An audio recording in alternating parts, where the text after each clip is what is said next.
আমি কাউকে কষ্ট দেব না, সবাই আমার থেকে নিরাপদ।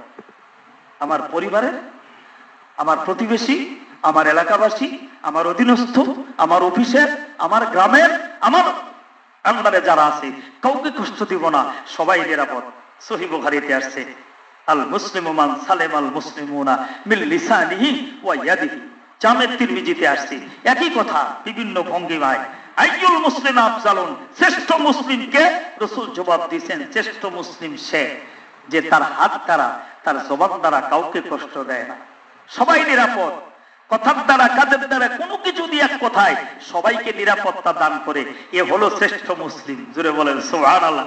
ভাই, আইন আদালত দরকার নাই, কোর্ট কাছারি দরকার নাই, থানা জেলখানা কিচ্ছু দরকার নাই। আজকের হাদিসের উপর আমল করি যদি আজকে 90% মুসলমান আমরা সবাই এই বাংলাদেশের একবারে প্রধানমন্ত্রী থেকে শুরু করে স্পিকার, প্রেসিডেন্ট থেকে শুরু করে নায়িকার চারুদার পর্যন্ত সবাই যদি এটার আমল করি, আজ থেকে হালাল ছাড়া খাবো না, সুদ ঘুষ বন্ধ হবে কি হবে না? বলেন না জোরে, হবে কি হবে না? আজ থেকে নবীর সুন্নাহর বাইরে আমি কোনো কাজ করব না, আমার দ্বারা গুনাহ হতে পারে। 3 নম্বরে, সমস্ত মখলুক আমার থেকে নিরাপদ।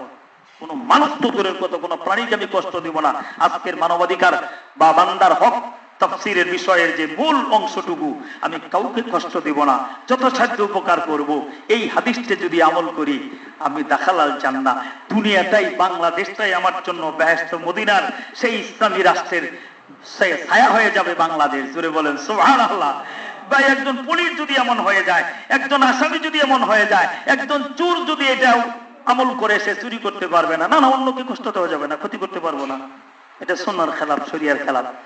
এই 3টা দফা আমল করলে আমার জীবনের আমল পরিবর্তন আসবে। দুনিয়ায় হবে আমার বেহেশতের টুকরা, মরবো দাখালাল জান্নাহ, সে জান্নাতে চলে যাবে। সুবহানাল্লাহ। আল্লাহ তাআলা আমাদের আমল করার তৌফিক দেয়। জোরে বলি আমিন।